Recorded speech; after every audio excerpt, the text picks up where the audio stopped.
Assalamualaikum and a really pleasant day for everyone. I'm sure you're acquainted with the school students and smartphones controversy. Nowadays, smartphones has become something that most people can't live without, no matter young or old. We use them to text friends, watch videos, play games, visit websites, take photos, and many more. These wondrous little technological wonders has become really essential to our everyday lives.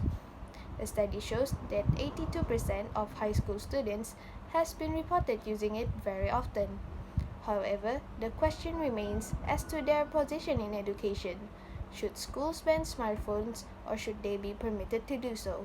So today, we're going to debate the merits of having smartphones in school. Ladies and gentlemen, one of the key benefits of having a phone with you at all times is that it gives you the ability to immediately communicate with other people. Students may contact parents, guardians, or officials without much trouble, and vice versa. This can be really helpful in emergency situations. In reality, it can be a literal lifesaver under dangerous circumstances such as assaults, abductions, and accidents. The GPS monitoring feature of smartphones can be extremely helpful in the case of missing students. Smartphones are all about technology and the amazing things that they can do. These apps can be used in a range of innovative ways to make classroom learning experience more easier. Students can take photos of whiteboards, lessons in voice recording, take more organized notes, and keep track of schedules and dates. We may not realize, but smartphones may be potentially a handy tool that gives students more time and power to concentrate on their studies. With all the distractions that smartphones offer, there's no question that owners have the wealth of human intelligence in their possession. With the power of the internet, students may access research, news, and videos to boost their learning. Students may quickly get answers to questions and have additional knowledge available to provide a background to their studies. Instead of restricting their use, teachers may actively integrate the use of smartphones to make lessons more engaging and collaborative. However, the use of computers or laptops or tablets are more appropriate in classroom. On the other hand, smartphones are more cost-effective and widely used.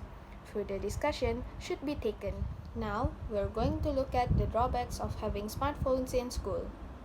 First of all, we'll talk about cyberbullying. In modern times, abuse has been elevated to a digital boundary violation, with 59% of high school students disclosing cyberbullying experience. Smartphones could be used for digital harassment in and out of school, giving students more chances to humiliate other students. On the other hand, smartphones could be used as an indicator for socio-economic status, with students using older technologies could be mistreated and shunned. It also could be used to take photos and videos of students and posted online to embarrass them. We move to my next notion. Of course, from all the wonders of smartphones, from sports, videos, and social media, there is no question that students can easily be distracted from the many sources of entertainment. As a result, this could distract their attention from lessons and negatively affect their academics. In addition, the use of smartphones in classroom could easily distract other students around them. Smartphones could also be used for cheating in exam, tests, and quizzes. Lastly, the problem of fraud. With more and more appealing phones available, there are good chances that it could be snatched or stolen.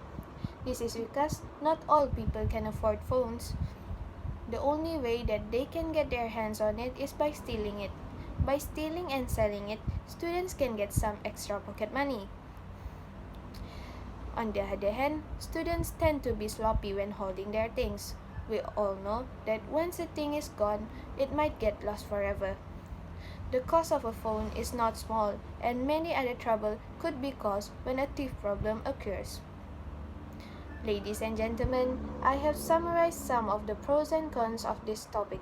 So now it is up to us to decide what the best choice of this topic is and choose it.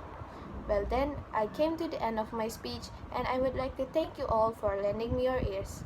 I conclude my speech with great thanks and goodbye to you.